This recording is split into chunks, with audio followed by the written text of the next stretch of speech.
Sam Colt is seen by many as a hero of America's Industrial Revolution. They were trading with states that were engaging in the enslavement of 4 million people. So that's who Colt is, too. From the New England News Collaborative, this is Next. I'm John Dankowski. We'll look at how you tell the complicated history of the Colt dynasty. We'll also examine the history of the First in the Nation primary, a point of pride in New Hampshire, which has had a pretty weird week of election news. And dams clog up rivers and streams all over New England. Environmentalists want to take many of them down to improve habitat for fish, but some entrepreneurs want to put them back to work doing their original jobs, making power. We've got to figure out a way to keep our economy moving forward. And hydropower is one of those good ways to do it, and also play nice with the environment at the same time. Plus, deep in the woods, just over the border, a place of magic and big tourism dollars. It's Next. Next is powered by the New England News Collaborative, 8 public media companies coming together to tell the story of a changing region, with support from the Corporation for Public Broadcasting. The rivers and streams of New England are littered with thousands of dams. Many of these were used to produce the energy that sparked industry here, but now they're doing nothing more than clogging up waterways. For many reasons, it's hard to remove larger dams, but conservationists are turning to small dams, many of them privately owned, that are scattered across the region. As part of our energy project, The Big Switch, Kathleen Masterson took a closer look. One ecologist described the dams blocking Vermont's rivers as a series of clots in a vast network of arteries. New England has seen multiple waves of dam construction. Some of the oldest were built centuries ago, mainly to run mills. Then, in the early 1900s, there was a wave of hydropower dam construction to feed the demand for rural electrification. More recently, in the 1980s, the federal government funded another surge of hydro dam construction, this time intending to create more local renewable energy sources. But Chris Killian with the Conservation Law Foundation says once the federal subsidies went away, most of the dams weren't economically viable. So periodically you'll hear people push for, we should be, repowering lots of dams. Many of these ones that were repowered are now shut down because they were completely marginal. Yet many of those defunct dams are still lingering in the river, blocking fish passage and affecting water levels and water temperature.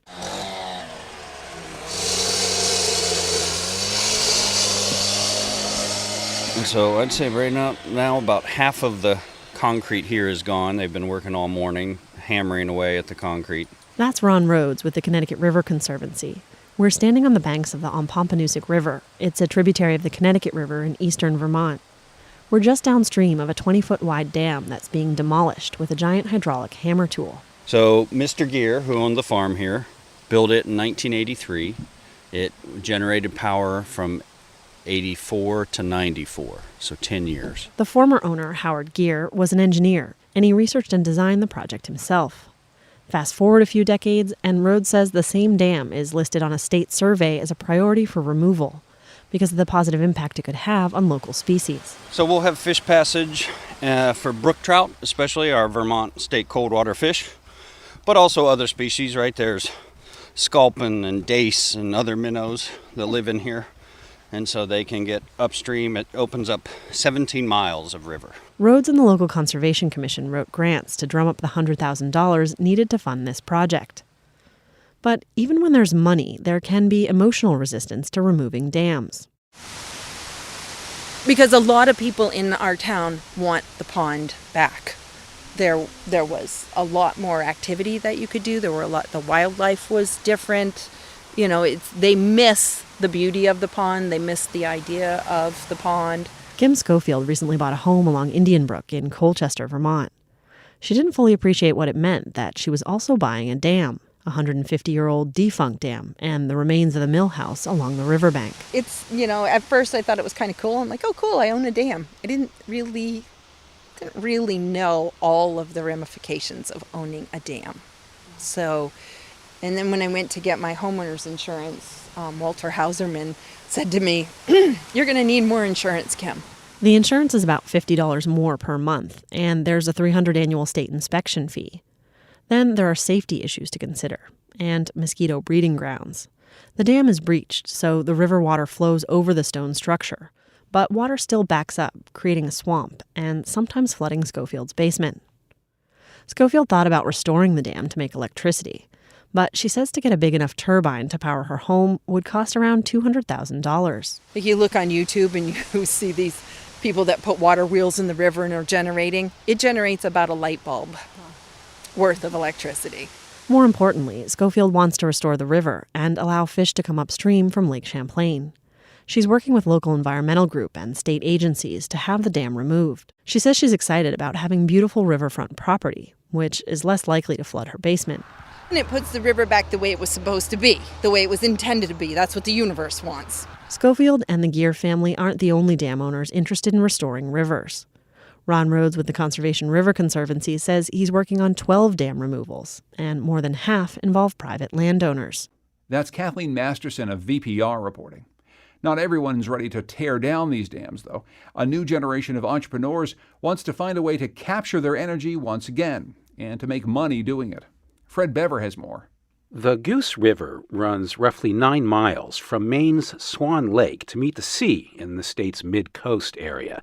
Along the way, it passes through several dams and impoundments built more than a century ago to power a leatherboard mill, including this dam, now owned by a company called Goose River Hydro. This is the original turbine. This turbine drove a big flywheel and belt pulley system that supplied mechanical power to the mill that was here. Company co-founder Nick Cabral is a trim 25-year-old marine engineer. He and business partner Nick Bernier have been working 6 years to rehabilitate the river's moldering dams and bring them into service as hydroelectric plants. This summer, Cabral was the sole occupant of a ramshackle mill building they've converted into living quarters. His partner was at sea, working the engine room of a tramp ship. Despite their youth, the partners believe their training, willingness to put in sweat equity, and a $200,000 private loan could give them a chance in the energy industry. And we had just enough knowledge about electricity to be dangerous. So we put all that stuff together and thought, yeah, if we can, fix a ship that's bobbing and floating around in the ocean, we could probably fix a stationary piece of machinery, Well, let's go take a look at it. What do you say? Yeah, we can go check it out. All right, let's go see. So this is called Mason's Dam. Mason's is a few miles upstream from the mill where Cabral lives. It's a small dam, maybe 15 feet tall, sloping down from a clear holding pool to the rock-strewn stream below. And it's a good example of a lot of the dams throughout Maine. It's stone masonry. This facility was used to manufacture axe handles. Now the dam manufactures electricity. At its base, a big culvert-style, rust-colored tube called a penstock carries water from the dam down to the turbine system. Inside the powerhouse, Cabral shows off 2 turbine units built 30 years ago by an earlier hydro entrepreneur, now rehabbed by Cabral and his partner. Painted blue, big as refrigerators and shaped like torpedoes, the turbines shake and rattle like a hard-working combustion engine, although, of course, no fossil fuels involved. It's the power of the river. So how much energy is running out of there right now? So right now we're producing between 38 and 45 kilowatts. And so that fluctuates based upon the water level in the head pond above.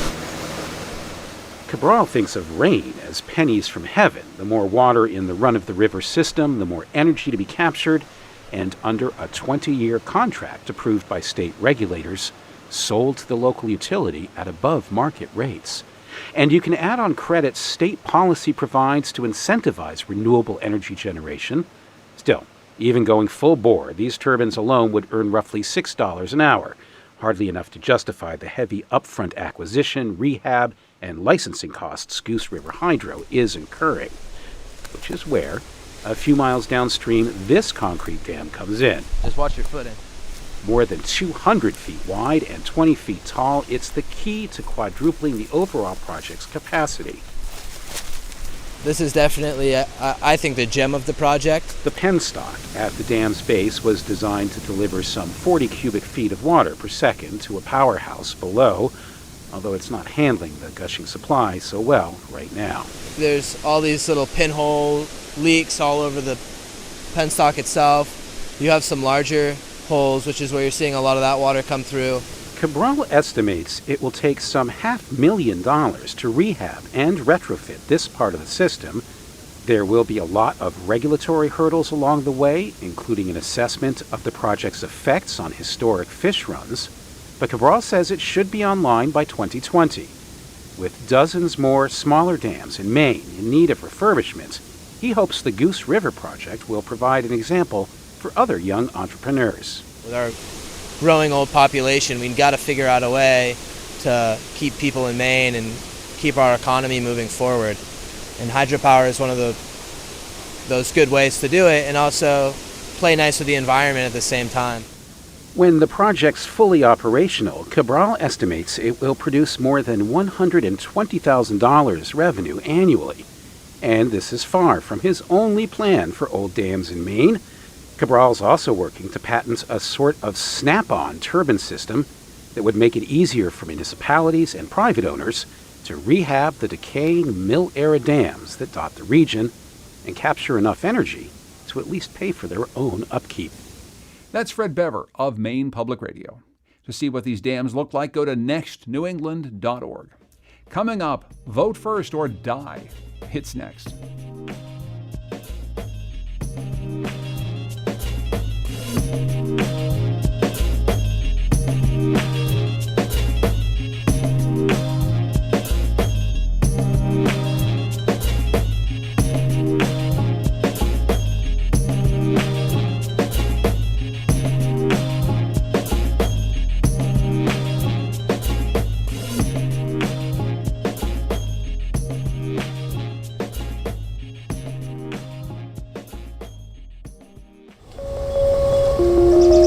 Next is made possible in part by our founding supporters who believe in the power of collaborative news coverage, including the Common Sense Fund, supporting the New England News Collaborative in its coverage of climate change and global warming. Even by New Hampshire's high standards, this was a pretty big week in politics.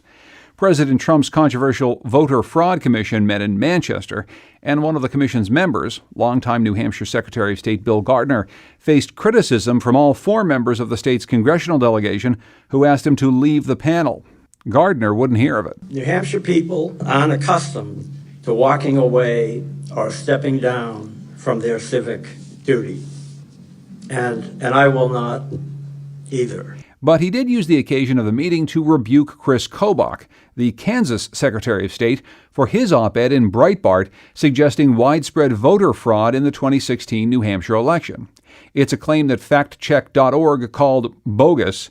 Gardner used milder language. The problem that has occurred because of what you wrote is the question of whether our election, as we have recorded it, is real and valid. And it is real and valid. Meanwhile, a state judge ruled against a provision in a new voter law that would have subjected voters to a possible fine or jail time if they failed to submit residency paperwork in a timely fashion. The judge wrote that the provision was a, quote, very serious deterrent to the right to vote. That New Hampshire's elections have come under scrutiny is something that grates at state residents. The Granite State takes pride in the way it conducts its elections, with no institution more sacred than its first-in-the-nation primary. Scott Conroy is a longtime political reporter who grew up in neighboring Massachusetts and who became enamored with New Hampshire's political culture while covering presidential candidates crisscrossing the state. His book is called Vote First or Die, The New Hampshire Primary, America's Discerning, Magnificent, and Absurd Road to the White House. I caught up with him earlier this year at NPR Studios in New York. Scott Conroy, welcome to Next. Thanks for having me, John. What fascinates you about the New Hampshire primary? From my very first campaign, when I was covering Mitt Romney's first presidential campaign for CBS News, my first day on the trail was in New Hampshire at a Labor Day parade in Milford, which is a small town. New Hampshire is a state filled with small towns. And I just picked up immediately that there's something different in the air in New Hampshire. And it's not just because of the primary. The state legislature in New Hampshire has 400 state reps. So if you were to, that's the biggest state house in the country, and obviously New Hampshire is a pretty small state. If you were to extrapolate that to California, let's say, in terms of population, they'd have to have almost 12,000 people in their state house. Politics kind of runs through the bloodstream in New Hampshire in a way that I find it doesn't in any other state. And then you look at the history of the primary, which I get into in my book quite a bit. It's been first in the nation since 1920.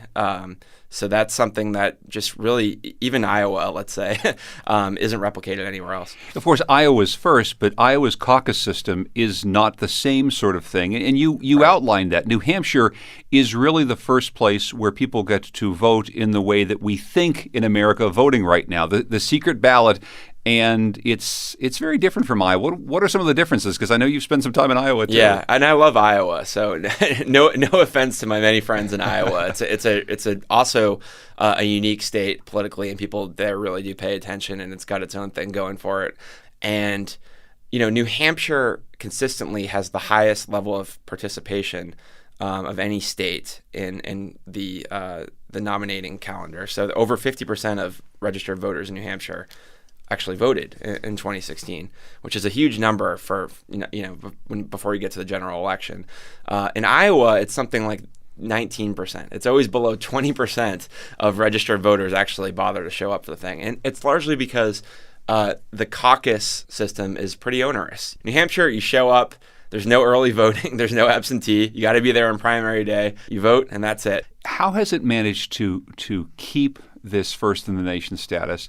And why do you think that it's so important to the people of New Hampshire? Because a lot of other states have moved up their primaries to try to get closer to the beginning. Explain the story of how exactly it's managed to hang on so long. Yeah, I mean, it began almost by accident, and it held the first in the nation primary status from 1920 on. And for the first half century of that, no one really paid that much attention to it, frankly.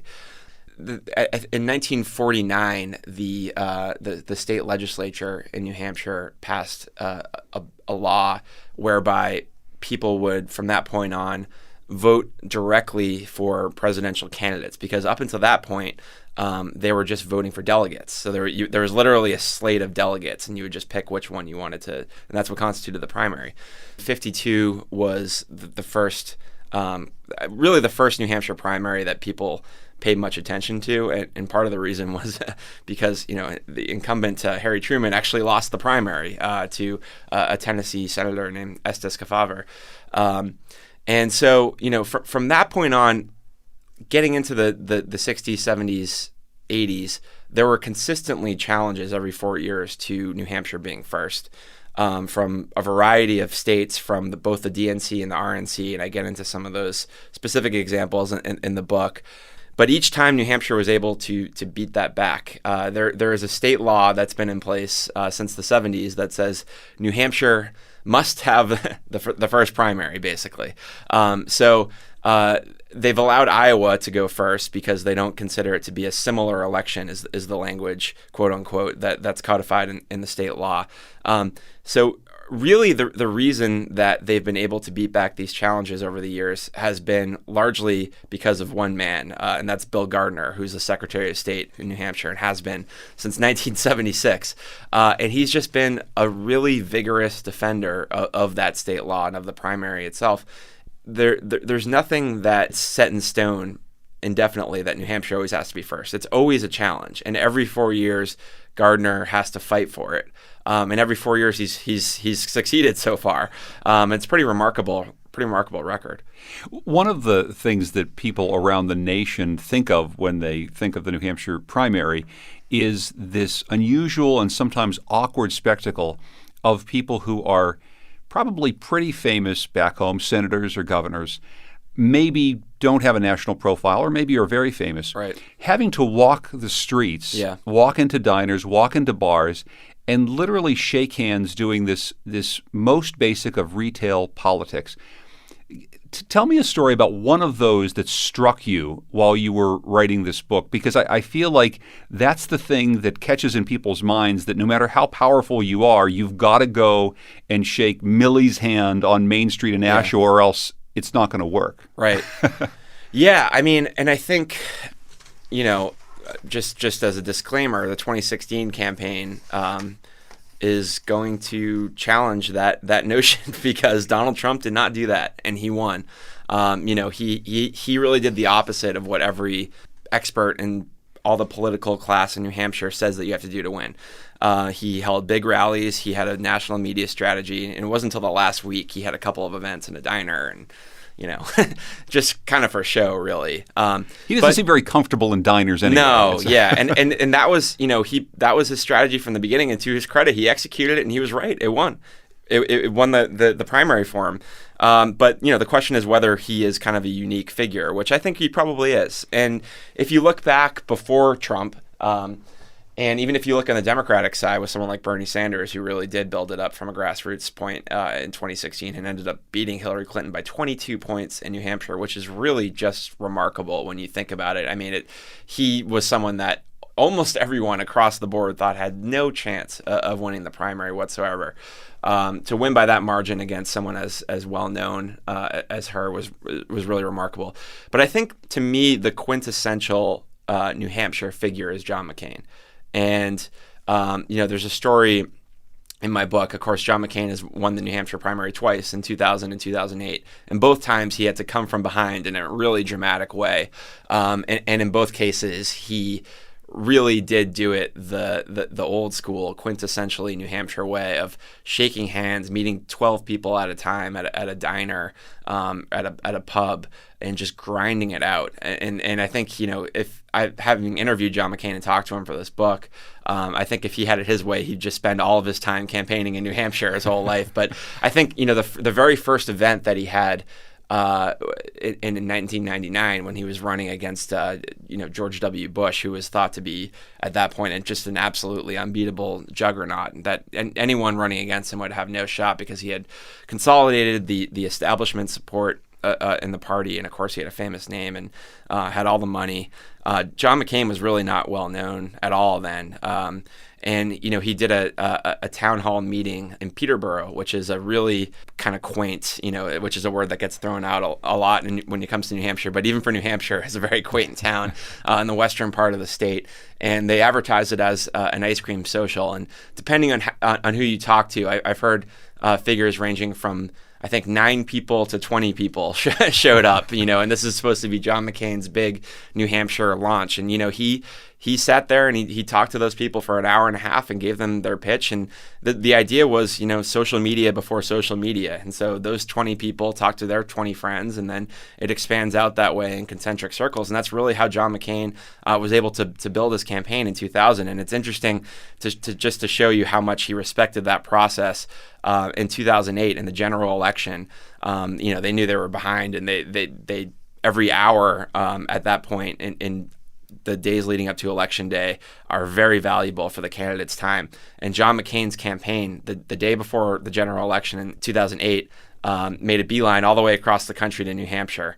And they not only that, they didn't just do a big airport rally in Manchester. John McCain insisted that they go back to the Peterborough Town Hall where it all began for him, 9 years before, and he did his last event in 2008 there. That shows you how much New Hampshire really means to someone like that. You tell a story pretty early in your book that I think speaks more to not just the quaintness, but the power of these individual interactions. You tell the story of a young man from the Congo and getting a chance to ask a question of Rand Paul. Can you just tell that story? Because it is a powerful idea that is laid out there. Yeah, well, I went on a walk in Dixville Notch, which a lot of people probably know is the famous you can call it a town. It's not even really a town. It's a location in far northern New Hampshire. It's about a 3-hour drive from Manchester, and that's where they have the famous midnight vote. So they get to cast their ballots right at midnight on primary day and on the general election day, and it's just one of those New Hampshire traditions that's kind of fun. But I did a walk in I think January of 2015, so about a year before the primary, with a group that was trying to advocate for campaign finance reform, and they were walking around the state, and I did the first leg of the walk, which was about 11 miles from this tiny town of Dixville Notch to another tiny town called Errol, and it was in January in New Hampshire, so it was kind of cold. It was a little in cold, northern New Hampshire, a little chilly. Yeah, and one of the participants in the walk was a young guy from the Congo who had been a refugee. He was one of the first people that I had heard in New Hampshire bring up. He was a political activist, and he brought up Bernie Sanders and how that he hoped that some of these ideas that they were talking about, campaign finance reform, he hoped that someone like Bernie Sanders would actually run and give a voice to that. And I kind of, in my head, I dismissed it at the time. Of course, Bernie Sanders is not going to be relevant in this campaign. Shows you how much I know, and I think shows you how much the people that are involved on the grassroots level really do have a leg up, more so than the people that are sitting in New York or Washington. And he was able to go to one of Rand Paul's events and stand in front of someone that wanted to be president of the United States and stand face to face to him and ask him a question. And that's what makes New Hampshire unique. These guys all start off, except for someone like Trump, speaking to small groups, and they're trying to win your individual vote, like in a town selectman race or a mayoral race in a small city. That's really what the feel is like. And so someone from that background, coming from a place thousands of miles away, to be standing there in New Hampshire, asking someone, a United States senator, a question that he wanted to know the answer to, was pretty powerful, I think, and that's kind of what makes the primary great. So what do you see as we look ahead to the very important 2020 presidential race? Does New Hampshire play the same sort of role this time around, do you think? I think New Hampshire and its status on the calendar will be under attack this time around, more than ever before, really. Especially on the Democratic side. This is a state that's 94% white, and it's one of the least diverse in the country, and it comes after Iowa, which is also 93% white. And so, especially on the Democratic side, where the electorate is really diverse, and the country is becoming more diverse, it's becoming tougher and tougher for New Hampshire to justify that.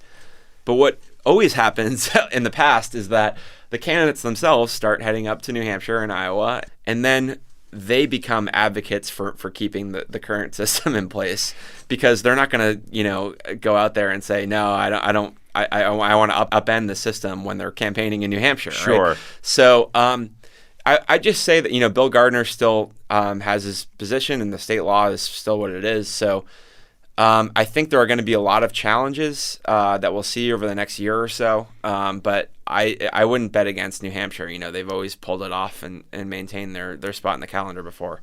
That whole idea of going up there to float a trial balloon, you write about an interaction you have with Jeb Bush, in which he's clearly running already, but he can't say that he's running. Right. And that's another part of I don't know if it's a mystique circus that happens around the state, right? Because they're clearly doing exactly, if they're in New Hampshire, it's clear that they're running. Well, yeah, and the 2016 cycle, it was more ridiculous than ever because of the post-Citizens United landscape.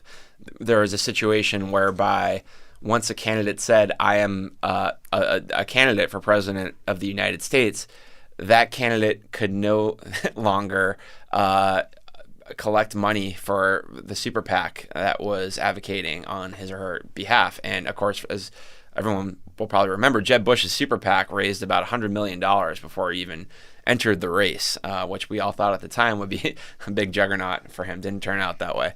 Someone like Bernie Sanders, again, that just came in early on. It was like, yeah, I'm running, and I'm running to win. People respond positively to that directness and that authenticity.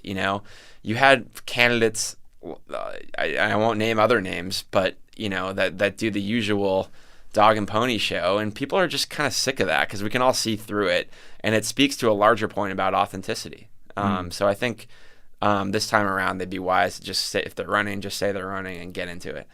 That whole Bernie Sanders effect that you mentioned is interesting, and New Hampshire gave him a big start.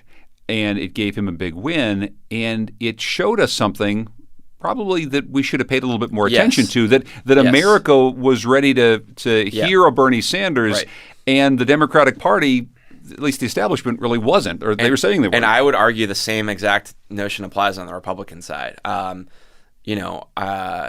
think you could look at Trump's victory in New Hampshire and say that it was a warning to the rest of the country that this thing is real.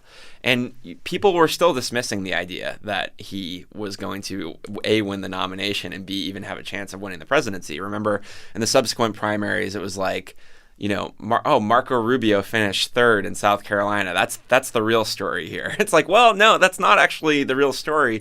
And you're not paying attention to this dynamic that's going on the ground. And I could see it in New Hampshire. There were a lot of people that I met in New Hampshire, some of whom I write about in the book, that in the days and weeks, months leading up to the primary, were trying to choose between Bernie Sanders and Donald Trump. Because if you're an independent voter in New Hampshire, you can vote in either the Democratic or Republican primary. And I thought that was fascinating. And it was just people that, most of them probably didn't pay close attention to politics. They didn't have a well-defined political ideology, but they were just really sick of what had been going on in Washington.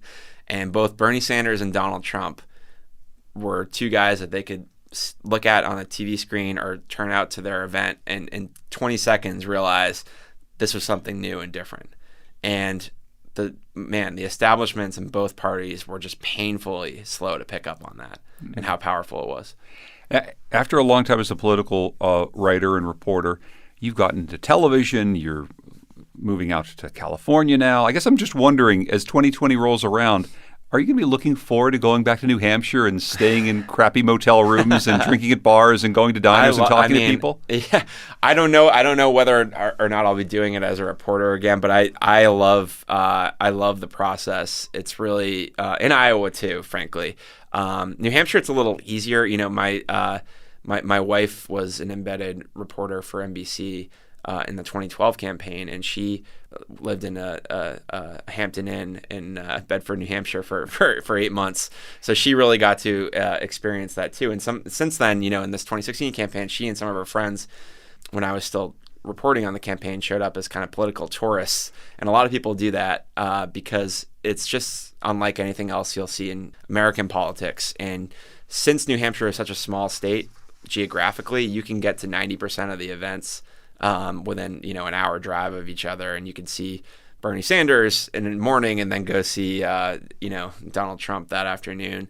And so I would recommend people all around New England, once this thing starts picking up steam again, even if you don't live in New Hampshire, just kind of show up and check it out. It's unlike anything else in politics, and it really is. It's civic engagement at a grassroots local level. And I think that's, in the end, that's why I'm a believer in the primary. It really is just different there. And I think it's important now more than ever to preserve institutions like the New Hampshire primary in our politics. Scott Conroy's book is called Vote First or Die: The New Hampshire Primary, America's Discerning, Magnificent, and Absurd Road to the White House. Coming up, building tourist attractions in unlikely places. It's next.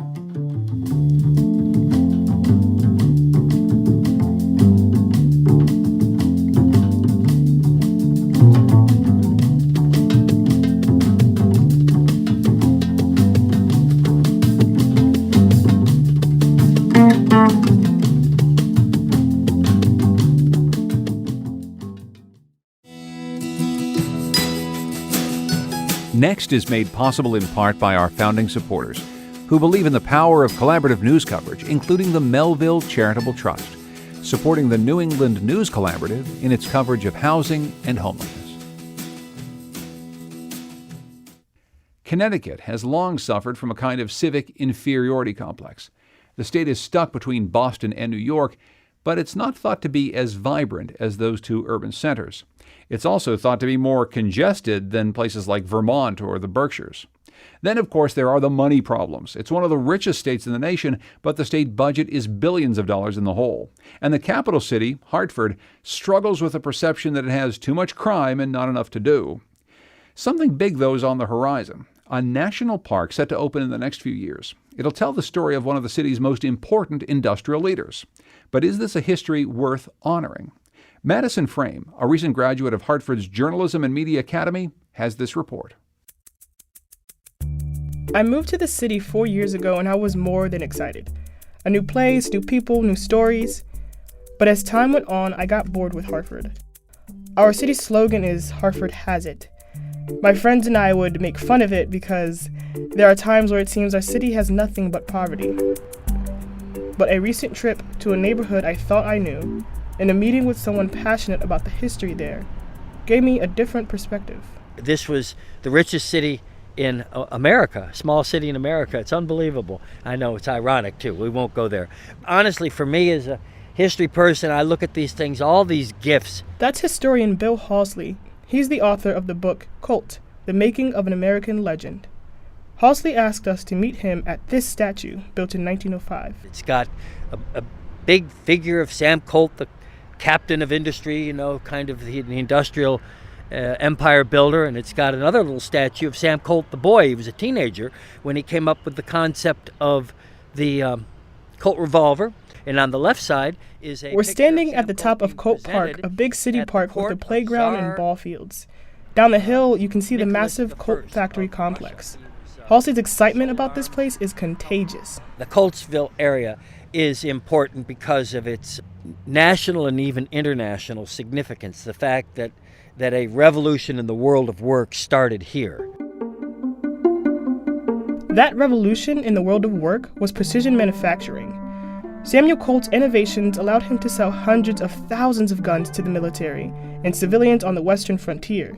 The gun-making industry really kick-started the whole industrial age, and it was during that period from 1850 to 1920, for about 75 years, that Hartford was just on fire. Thanks to a law proposed by Connecticut Congressman John Larson and signed by President Obama back in 2014, plans are in the works to turn Colt Park into a national park. It will be dedicated to the story of Sam Colt and his company. Still, not everyone in the city is happy about the national park. I think if I had the money that they're going to spend on the site, I'd spend it somewhere completely different. That's Steve Thornton, a local amateur historian. Back in 2014, he wrote an opinion piece in the Connecticut Mirror with the headline, "Honoring Sam Colt, a misplaced effort and a waste of money." I think the more we learn about the man, the more we have to ask ourselves, exactly what are we celebrating here? Should we name buildings after people who held slaves? So the Colt legacy is very much like that, and that's not hyperbole. Colt was a self-promoter to the point where he really had no loyalty to this country at all. He sold arms and built up the war capacity of the southern states right up until the Civil War. And in fact, he sent his last shipment of guns to the South after Fort Sumter. The Battle of Fort Sumter occurred on August 12, 1861, and was considered the first battle of the Civil War. That's got to be a significant part of the story. They were trading with states that were engaging in the enslavement of 4 million people. So that's who Colt is, too. However Sam Colt felt about the Civil War, he didn't live to see the end of it. After his death in January 1862, his wife Elizabeth took over and ran the company for 39 years. And while Sam may have traded arms to the South, Elizabeth donated much of their land to the city. She left Hartford Colt Park and donated her house as an endowment to a retirement home for women. Bill Halsey says she's the greatest philanthropist Hartford has ever seen, but Thornton sees it differently. We had a situation here where a more efficient method of killing people is the money that allowed Elizabeth Colt to be so generous. Thornton's remarks bring up a common struggle for us all, our moral compass. Should we honor Sam and Elizabeth Colt, who, while doing much for Hartford, did manufacture lethal weapons and, in a sense, supported slavery? Thornton says that if we're going to discuss our historical figures, we have a responsibility to tell the whole story. So, will the National Park tell the ugly parts of the Colt story too? We asked the park superintendent, James Woolsey.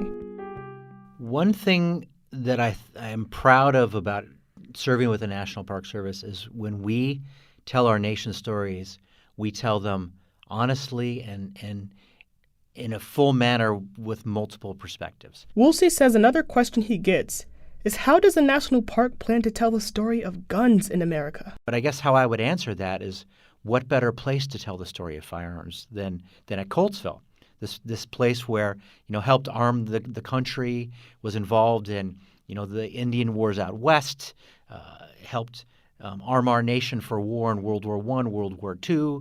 I think that this is the place to tell that story in all its complexity, and we shouldn't shy away from controversy. Woolsey says he expects there to be public meetings during the process of building the park. Therefore, the people of Hartford can have a say in how the story of Coltsville is told. Back at Colt Park, Bill Hawsley says knowing Hartford's history can help residents feel more connected to the place we live. Civic attachment, that quality of consciousness that makes people care about a place, is, to me, the X factor in making a place great. It's really hard. You can't, as I always say, you can't love a person you don't know, and it's hard to love a place you don't know. So part of this idea of history is that it gives people a familiarity with those things that are special and different.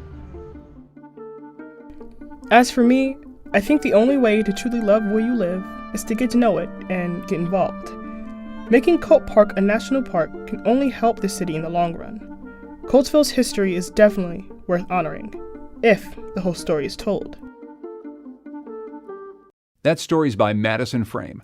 She's a freshman at Stevenson University in Maryland. That story was produced in collaboration with the Journalism and Media Academy in Hartford. We've got photos of Colt Park and the renovated Colt Factory building at our website, nextnewengland.org.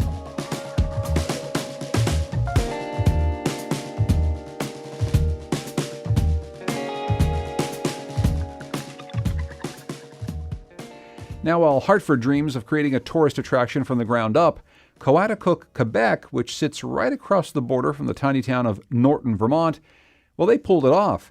Local officials took an unusual idea, they made a $1 million gamble, and they hit a tourism geyser. Coaticook has a population of about 9,200 people, but in the last few years it drew nearly 500,000 people for a nighttime stroll through Foresta Lumina. Reporter Chris Jensen went to see for himself.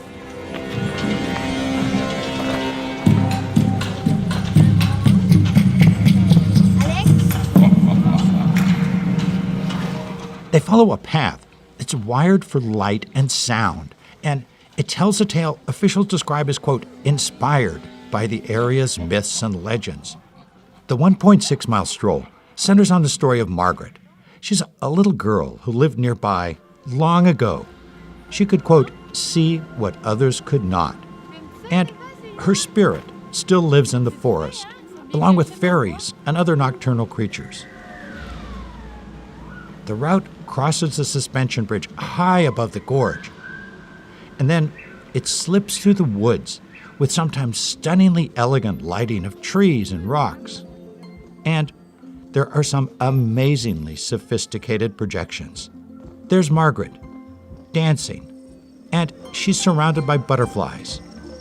There's a huge red-eyed forest creature. And a little farther along, two eyes appear in a tree trunk and blink at passers-by. Children and adults ooh and awe. Before Foresta Lumina, Coaticook existed largely on forestry, agriculture, and manufacturing. Tourism was really a minor factor. But some of those tourists went to the nonprofit Parc de la Gorge recreation area, and that's where Carolyn Sage is the executive director. Visitors there can cross the gorge by way of a 550-foot-long pedestrian suspension bridge. But in the years before Foresta Lumina, Sage was seeing less and less foot traffic. We came to the conclusion that the hiking is in decline. She churned through a lot of ideas, and finally she settled on one. Could something be done to light up the Parc de la Gorge? Sage contacted Moment Factory. It's a Montreal firm, and it specializes in sophisticated outdoor lighting and sound exhibits.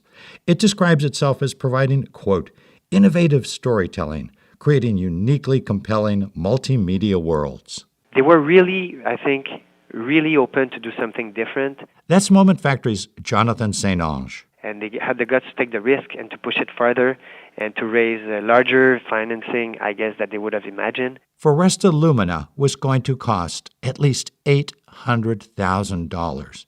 And where would Quadacook get the funding? That was a big problem there. That's Bertrand Lamoureux. He's the mayor of Quadacook. And he says there were skeptics. People, they were ashamed to tell me that you're crazy.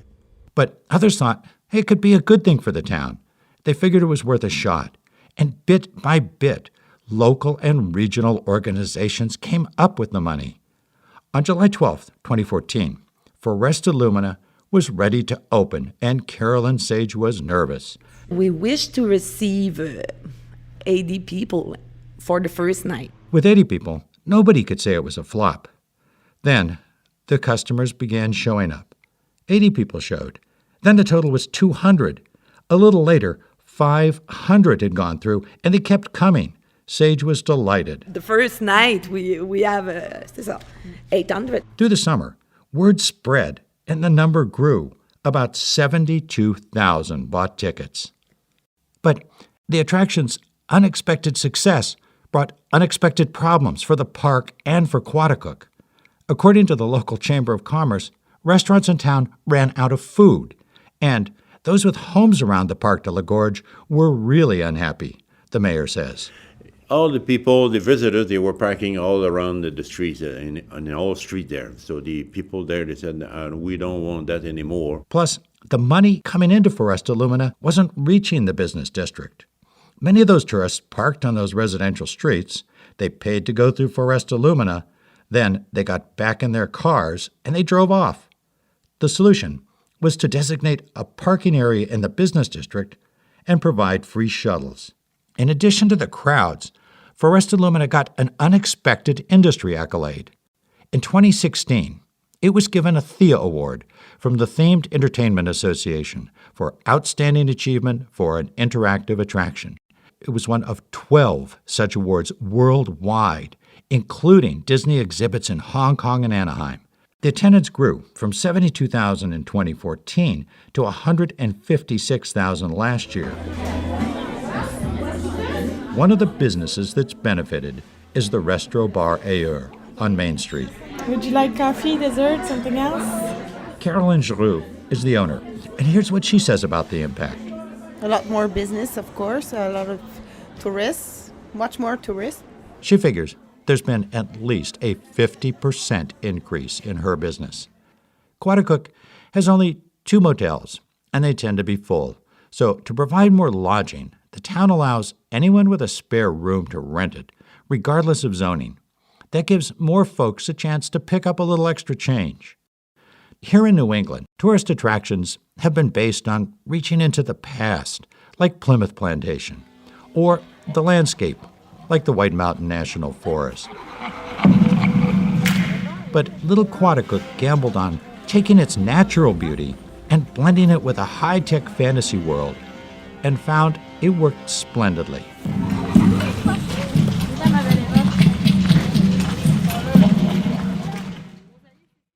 That's Chris Jensen. He's from the New Hampshire Center for Public Interest Journalism.